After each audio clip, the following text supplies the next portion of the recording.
Amar nuestro corazón. Ahora también, por medio de la palabra del Señor, vamos a quebrantarnos, vamos a derramar el corazón y vamos a dejar que sea el Espíritu Santo tomando gobierno, tomando control de nuestra vida, de nuestros pensamientos, de nuestro corazón, de todo. Como decía alguien orando o que estábamos cantando, estamos aquí para darle gloria y honra al Señor. Hemos sido convocados por Él y para Él, para darle gloria y para darle honra. Llevo estos días, y sobre todo ahora desde el jueves en adelante, recordando a David y recordando uno de los momentos bajos que tuvo. Él tuvo muchos momentos bajos en su caminar con Dios. Fue por diferentes motivos y fueron muchos. En esta ocasión en las que voy a hablar como introducción, le faltaron las fuerzas, dice la palabra del Señor, hasta para llorar. Y cuando uno lee eso, que le faltaron las fuerzas hasta para llorar, uno puede ponerse en situación de la gran depresión que en ese momento David y sus hombres tenían. Primera de Samuel, capítulo 30. Vamos a leer los 4 primeros versículos, y estoy en introducción.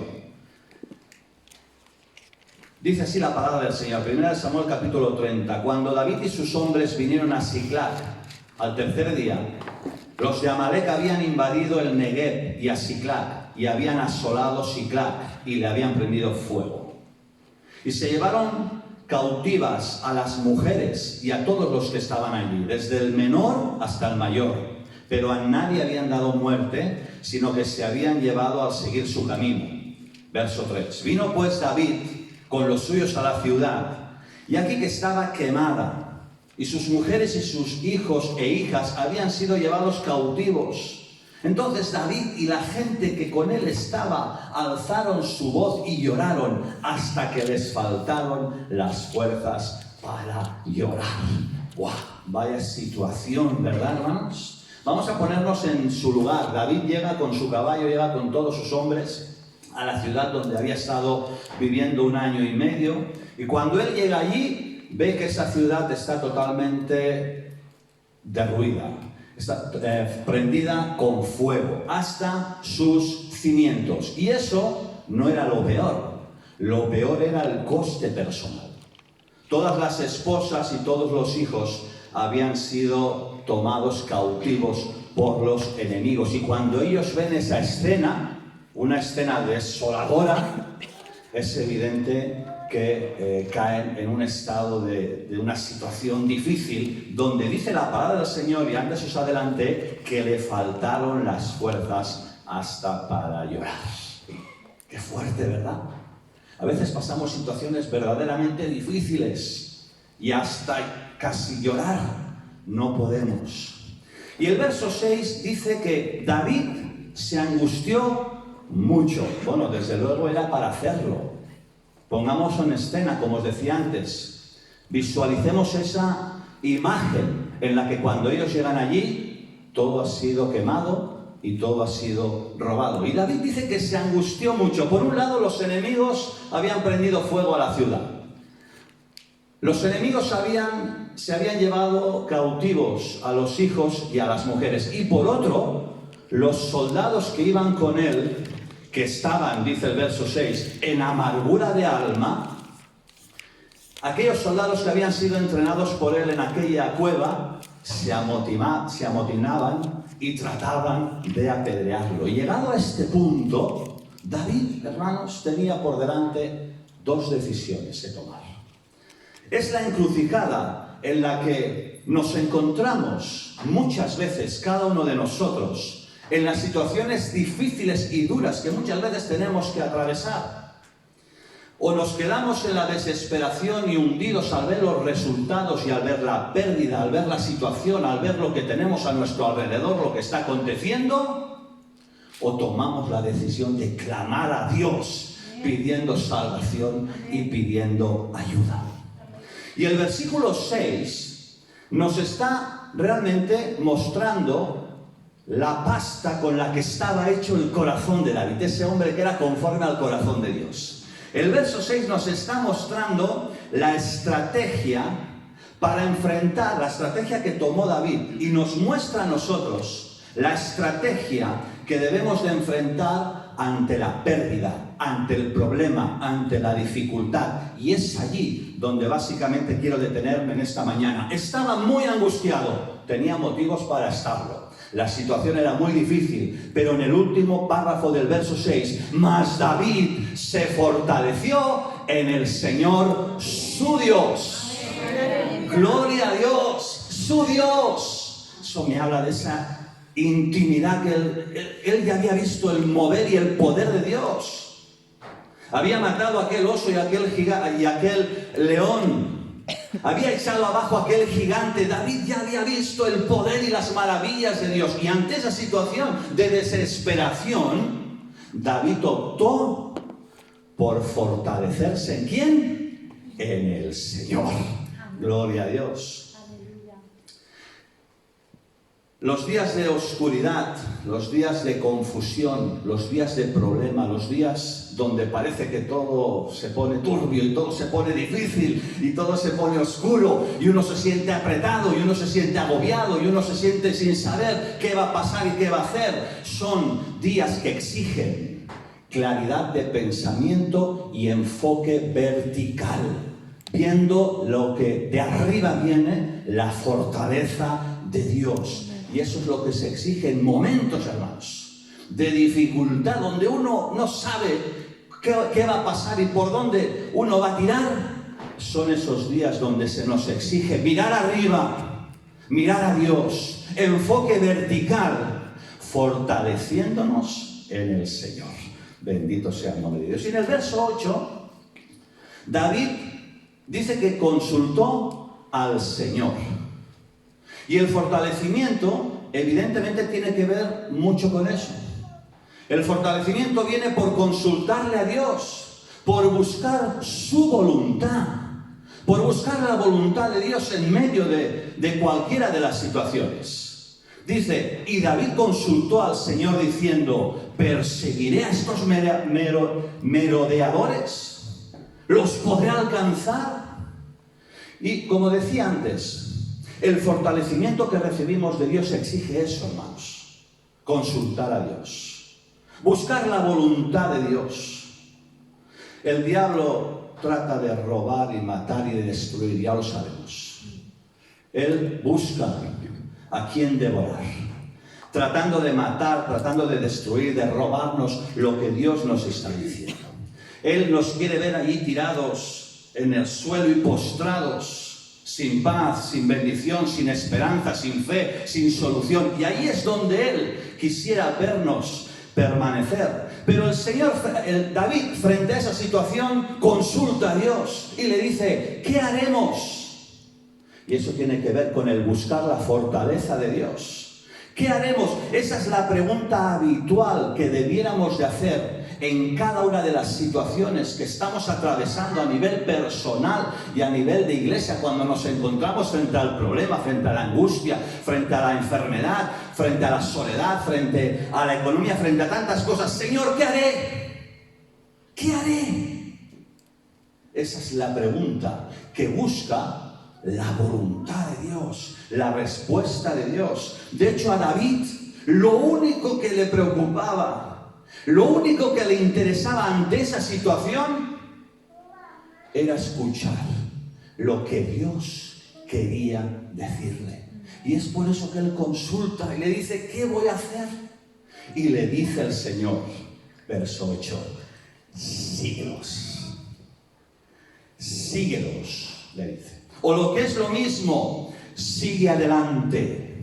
O lo que es lo mismo, no dejes que el miedo te paralice. O lo que es lo mismo, no te quedes en tu depresión, no te quedes en tu soledad, no te quedes caído, no te quedes ahí postrado, no te quedes con aquello que te está perturbando. Síguelos, lo que es lo mismo, levántate, continúa adelante, confiando y sabiendo que es Dios quien te va a fortalecer en el camino. ¿Cuántos dicen amén? Gloria a Dios. Es verdad. A veces hay cosas que suceden que no tenemos respuesta. Es verdad. A veces nos encontramos con situaciones en las que uno está intentando encontrar qué quiere Dios con esto, qué es lo que Dios nos quiere enseñar, a dónde Dios nos quiere llevar. A veces nos encontramos Y cada uno de vosotros en vuestro ámbito personal seguramente habéis tenido esas preguntas como yo infinidad de veces. Y esta semana aún más, pero no es esta semana, en muchas ocasiones. Y pienso en Job. Y Job lo perdió todo, se le robó, se lo quitaron todo. Le quitaron la salud, le quitaron el dinero, le quitaron la tranquilidad, le quitaron los planes, se lo quitaron todo. ¿Estaba fuera de la voluntad de Dios? No. ¿Acaso eso era para que quedara postrado, tumbado, agobiado, cargado, allí sin hacer nada, humillado? No. Es que Dios tenía un propósito, es que Dios tenía un plan, es que Dios quería llevarle al límite para saber dónde y en quién estaba puesta su fe y su confianza. Gloria a Dios. Y el Señor le dice, síguelos, sigue adelante, porque los vas a alcanzar. Y de cierto, dice, los librarás de los cautivos. Verso 8.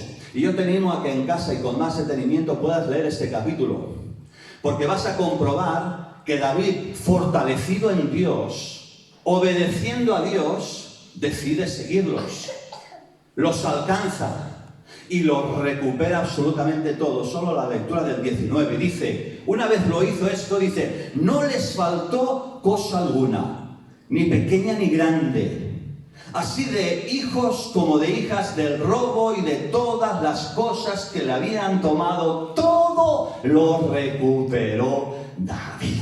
Amén. ¿Cuántos dicen amén a eso? Amén. Dale un fuerte aplauso a Dios si lo crees. Solo si lo crees. Solo si lo crees. Mira, la tristeza, o sea, la alegría, perdón, se te será devuelta. El gozo se te será devuelto, la paz se te será devuelta, la salud se te será devuelta, la bendición se te será devuelta, se te será devuelta en el nombre del Señor si confías y te fortaleces en Dios, tu Dios, tu Dios, no un Dios de oídas, tu Dios, el que has experimentado, el que sabes que en momentos críticos te ha ayudado, te ha levantado, te ha perdonado, te ha sanado, ese Dios te devolverá todo lo que se te ha quitado. Bendito sea el nombre del Señor. No sé para quién, pero el Señor ponía este texto de Jeremías. Reprime del llanto tu voz y de las lágrimas tus ojos, porque salario hay para tu trabajo, dice el Señor, y volverán de la tierra del enemigo. Esperanza hay para tu porvenir, dice el Señor, y los hijos volverán a su propia tierra. Amén. Créelo, créelo. Bendito sea el nombre del Señor. Fortalecidos en Dios. Mira, al que está a tu lado, dile, fortalécete en el Señor. Fortalécete en el Señor. Ya os estoy dando el título del texto para que lo vaya a poner. Fortalecidos en el Señor. Hechos capítulo 9. Hay un texto que mis ojos se clavaron allí y va en esta línea. Hechos 9:31 dice, entonces las iglesias tenían paz por toda Judea, Galilea y Samaria, y eran edificadas, andando en el temor de Dios, y se acrecentaban. En otra versión dice, e iban creciendo en número, ¿cómo? Fortalecidas por el Espíritu Santo. ¡Wow! Me encanta eso, gloria a Dios. Así es como quiero mi vida, mi familia, la iglesia, que crezcamos no solo en número, sino fortalecidos en el poder de Dios, creyéndole a Dios y no creyendo las circunstancias, las cosas, lo que vemos con nuestros ojos físicos, sino creyéndole a Él, fortalecidos por Él. Más que nunca, como iglesia, y lo dijo la pastora al principio, más que nunca, en momentos claves como los que estamos, frente a todo lo que tenemos por delante, y no solo como iglesia, sino también en el ámbito personal, se hace más necesario recordar nuestra palabra, nuestro rema, nuestro lema para este año. No es por ningún poder no es por ninguna fuerza, no son nuestros planes, no son nuestras estrategias, no es nuestra manera de hacer o de ver las cosas, sino por mi espíritu, dice el Señor. Más que nunca se hace necesario que las retengamos en nuestro corazón. ¿Por qué? Porque, hermanos, se levantan muchas veces obstáculos, porque estamos en tiempos complicados, en tiempos difíciles. Abre la televisión, mira las noticias y mira todo lo que está pasando en todos los ámbitos, todos.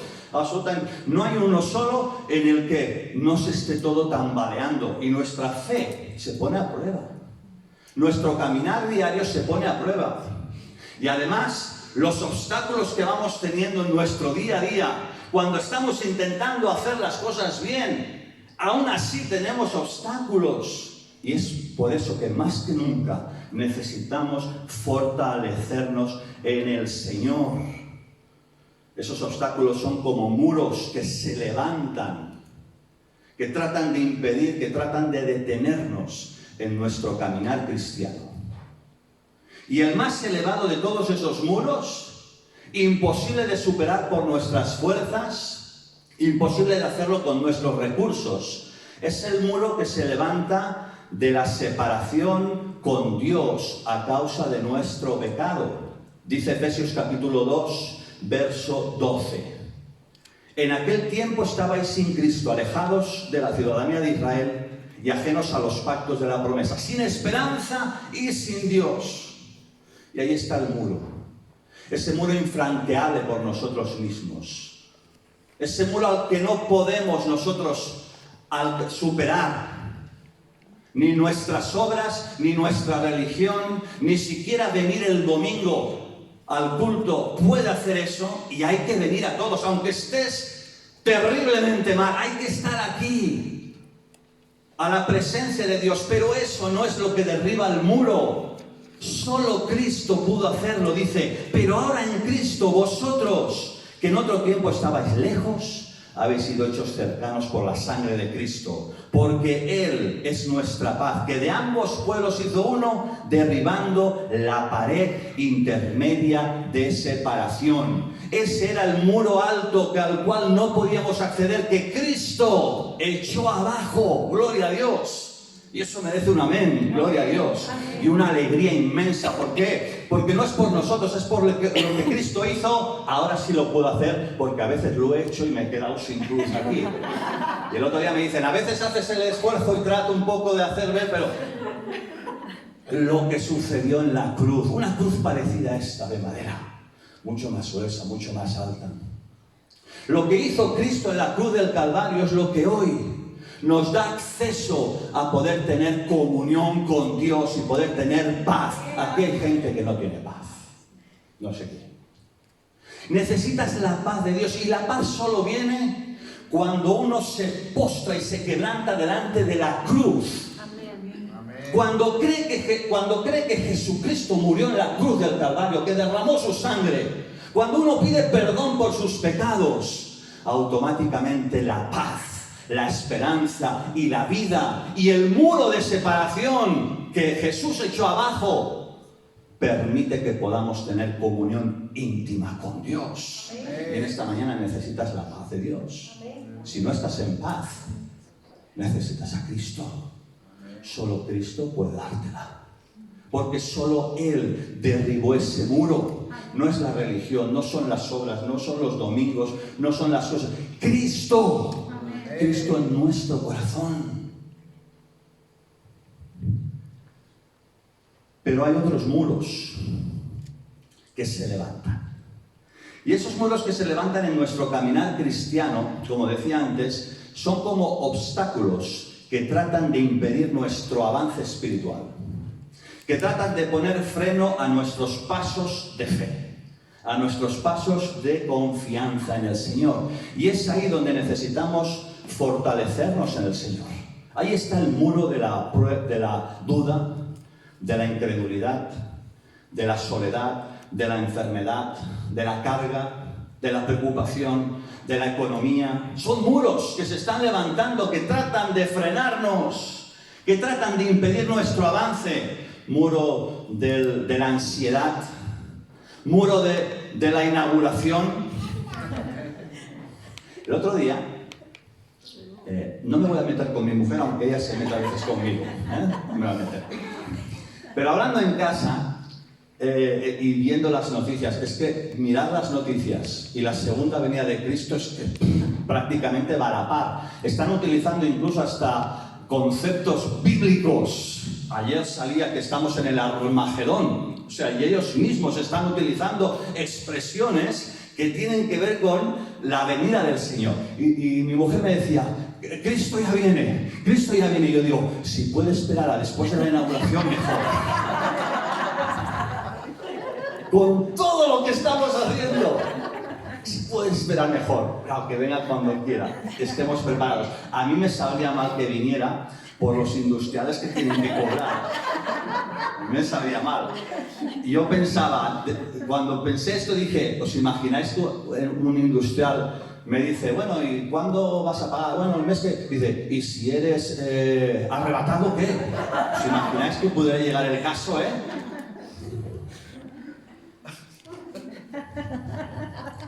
¿Ya me has puesto el vídeo? Aún no te lo había dicho. ¿Cuándo lo has puesto? Al principio de todo. Hemos de trabajar la unidad. Son esos muros, hermanos, que se levantan, del cual os he estado hablando. Esos muros que parece que son como obstáculo y que de alguna forma nos los encontramos enfrente y uno dice, ¿cómo lo vamos a superar eso? ¿Qué vamos a hacer? ¿Cómo lo vamos a traspasar? Eso es imposible. Un muro tan alto. Mira mi vida, mira mi situación, mira mi pecado, mira mi economía, mira mi familia, mira mis hijos. Ponle lo que quieras aquí. ¿Cómo vamos a superar eso? ¿Cómo es posible que vamos a poder superar eso? Mira, dice Pablo a Timoteo. En el capítulo, lo leéis en casa con más tranquilidad, porque estoy leyendo varios textos. Pero dice, en el capítulo 2, verso 3 dice, sufre penalidades como buen soldado de Jesucristo. Es un texto que todos sabemos, ¿verdad? Como buen soldado de Jesucristo. Y más adelante en el capítulo 4, verso 7, le dice Pablo, que ya está en su última etapa de la vida, le dice Pablo a Timoteo, he peleado la buena batalla, he acabado la carrera, he guardado la fe. Y ahí vemos soldados, ¿sí? Dice, sufre penalidades como buen soldado. Dile al que está a tu lado, buen soldado.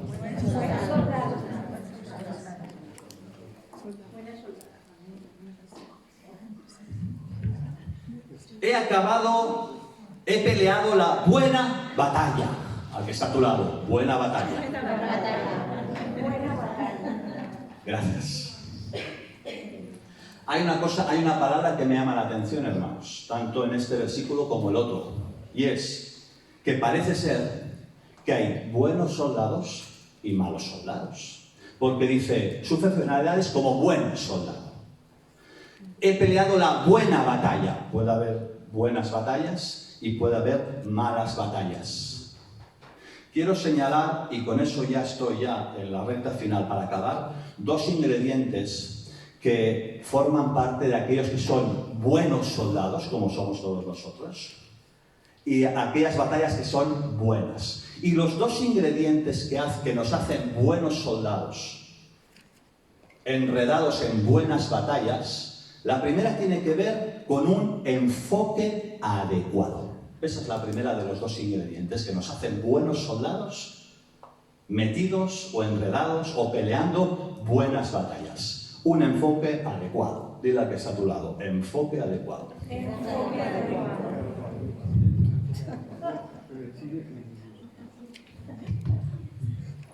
A veces, hermanos, nos desenfocamos.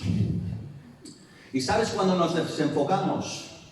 Cuando nos metemos en batallas que no son buenas, batallas que nos separan, batallas que nos distancian, batallas que nos hieren, batallas que nos distraen, batallas que nos confunden. Nos enredamos y nos desenfocamos, porque estamos enredados en batallas que no tienen que ver con nosotros. Bendecimos a nuestros enemigos, incluso les amamos. Aquellos que nos dañan, aquellos que hacen mal, les amamos y les bendecimos en el nombre del Señor. Entre nosotros a veces, enredados en batallas que no tienen nada que ver con ser buenas batallas. Y esas malas batallas nos desenfocan. Y hay otra cosa que nos desenfocan, y es en quién tenemos puesta nuestra mirada. Y lo cojo con la línea de lo que he dicho antes, enfoque vertical. ¿En quién están puestos nuestros ojos? Porque la Biblia dice que nuestros ojos tienen que estar puestos en Cristo, en Jesús. Ay, hermanos, si miramos las circunstancias. Ay, si miramos las cosas que nos están pasando. Ay, si miramos a fulanito y a sotanito. Eso es estar desenfocado. Y eso es enredarte en malas batallas. Nuestro enfoque tiene que ser vertical en Cristo, mirando a Cristo, para que podamos realmente, como buenos soldados, seguir adelante. Para mí, que Pablo dijera, he peleado la buena batalla, para mí eso es batallar enfocado en el propósito de Dios. Y esa es nuestra prioridad. Y ahí es donde tenemos que poner toda nuestra carne en el asador. En estar enfocados en el propósito de Dios, con toda la armadura de Dios que vemos en Efesios 6. Léela cada día. Cada día nos hace falta coger la armadura para salir. Si no, vamos desprotegidos, lo hemos dicho en varias ocasiones. ¿Cómo vamos a enfrentar las cosas del día a día en nuestro trabajo, donde sea, sin la armadura de Dios? Somos vulnerables. Necesitamos armarnos con toda la armadura de Dios, orando, con toda oración y con toda súplica, como hemos hecho este fin de semana. Y cuando oramos, se remueve todo. Y es por eso que vienen muchas luchas, pero es que esas luchas forman parte de las penalidades que necesitamos atravesar como buenos soldados de Jesucristo. Puestos los ojos en Jesús. Eso es fortalecerse en Dios, eso es fortalecerse en su palabra. Primero, un enfoque adecuado. Y segundo y último, y acabo, buenos soldados y buenas batallas. Lo segundo es estar en humildad. Al que está a tu lado. O si ya le has dicho antes al del otro lado. Dile, humildad. Humildad. Sabes que muchas veces las cosas que nos suceden en el ámbito personal y también en la iglesia, muchas veces suceden las cosas que nos suceden porque se pone a prueba nuestra unidad. Dale al vídeo, venga, ahora sí lo acabamos, vamos. Vamos a ver el vídeo.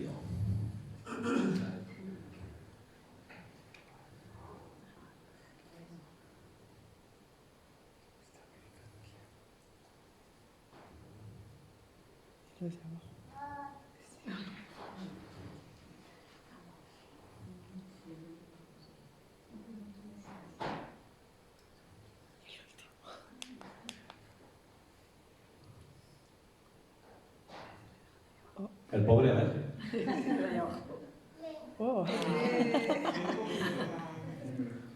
¿Estáis entendiendo lo que visualmente quiero decir, hermanos?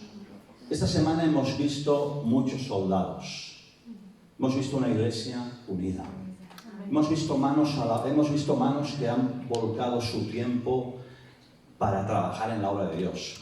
Hemos visto muchos hermanos que han estado dando palabras, dando ánimos, orando, sobre todo en una semana de ayuno y oración como el que tenemos. Hemos visto, hermanos, una iglesia más que nunca unida. Amén. Es verdad que me gustaría que aún muchos más de alguna forma se sumaran a esta unidad impenetrable que nos hace, de la mano de Dios, invencibles. Capaces de superar cualquier cosa, cualquier obstáculo, cualquier contratiempo, juntos, unidos, peleando la buena batalla. Como buenos soldados de Jesucristo, es verdad, tendremos que enfrentar penalidades. Es verdad, nos vamos a encontrar con muros, nos vamos a encontrar obstáculos. Pero frente a esos obstáculos y frente a esos muros, sobrellevaremos las cargas los unos a los otros. nos animaremos, nos alentaremos los unos a los otros, nos fortaleceremos los unos a los otros, siendo fortalecidos por Dios, por el Señor. Nos perdonaremos los unos a los otros, nos tendremos que soportar los unos a los otros y por encima de todas estas cosas nos amaremos los unos a los otros. Una iglesia así, hermanos, es invencible de la mano de Dios, de la mano de Dios. Y las cosas que nos suceden ponen a prueba eso. Y damos gloria a Dios porque esta semana Dios se ha glorificado en mayúsculas. Y yo me quedo con eso. Yo me quedo con eso, hermanos, esta semana. Con que Dios se ha glorificado. Acabo con un texto. Juan, lo conocéis también muy bien. 17:21. Está orando Jesús, orando al Padre, pidiendo por nosotros. En esa oración, los que estamos aquí y muchos más que, faltan muchos hermanos, pero hay otros que todavía no les ponemos cara, pero que Dios ya tiene en su mente y dice, orando por nosotros Jesús, para que sean uno, como tú, oh Padre, en mí y yo en ti, que también ellos sean uno en nosotros. ¿Para qué? Para que el mundo crea que tú me enviaste. La gloria que me diste, yo les he dado, para que sean uno. Ese es el motivo, que seamos uno. Así como nosotros somos uno, yo en ellos y tú en mí, para que sean perfectos en unidad. En otras versiones dice que alcancen la perfección en la unidad. Que gocen de una unidad perfecta, que lleguen a ser perfectamente uno, así, para que el mundo conozca que tú me enviaste. Queremos que la gente conozca de Dios. Queremos que la gente venga a Dios. Seamos uno para la gloria del Señor. Ponte en pie. Y si necesitas, voy a pedir al grupo de alabanza que os acerque. No vamos a hacer llamado hoy.